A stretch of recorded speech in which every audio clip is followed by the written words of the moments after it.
Welcome to Hog Wars. That's right, I said wars because here in East Texas, when those wild pigs hit, it's not a gentleman's stroll through the woods, it's a full-on campaign.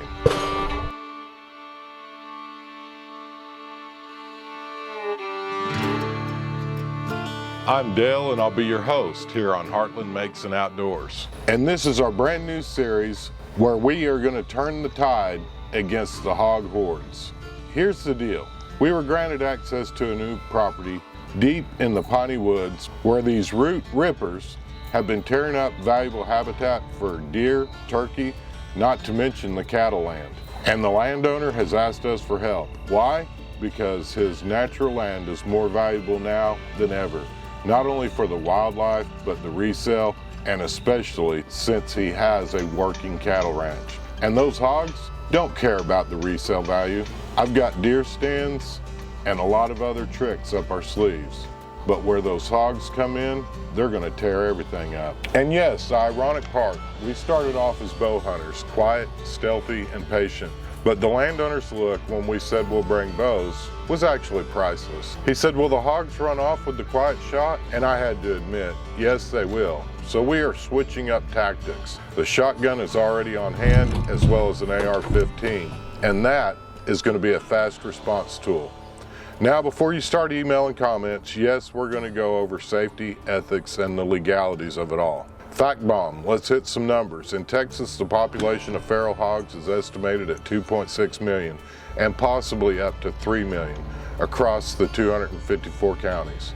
Damage, one source says that agricultural damage alone is over $118 million a year in Texas. Texas Parks and Wildlife estimates push much higher, closer to 500 million a year in property and crop damage combined. That's a lot of biscuits swiped from Mother Nature's breakfast table, if you ask me. And they do more than eat stuff.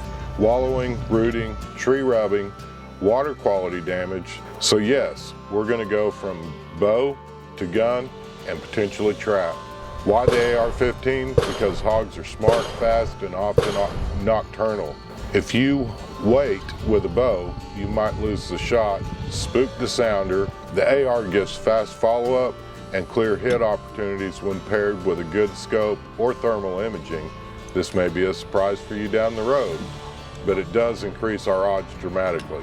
We're also laying traps because you can't shoot them all, and many hogs learn avoidance fast. Trapping gives you better control. You can catch entire sounders, and it is a strategy. It's not anti-bow, it's pro-results.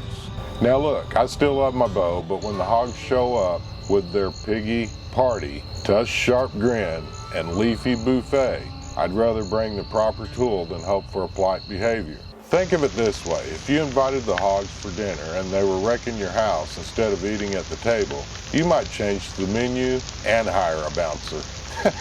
And we want you with us. Comment down below, what method do you use for hunting hogs? Shotgun, AR, traps? What's your funniest hog encounter story? We'll feature some in upcoming episodes, and a big thanks to Mad Check Outdoors for hooking us up on the ideas with the AR as well as the thermal gear we're going to be introducing later on in future episodes. Speaking of future episodes, episode 2 is going to be our full stand and trap day.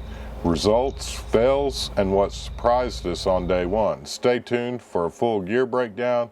All right, grab your camo, check your back strap, and load up the cooler. And let's go into hog wars, because these hogs might think they own this place, but the landowners and us, we've got other plans.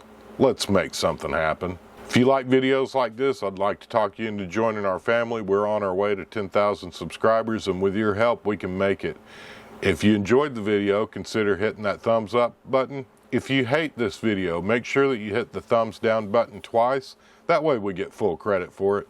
Again, we appreciate each and every one of you. I know that archery season's in full swing, and for you guys that are out there chasing the whitetail, good luck to y'all, and know that we're going to be right behind you. As soon as we get these hogs in check, we're going to be right back after it. I hope you all have a blessed week. Good luck this season, and let's get outside and make something happen.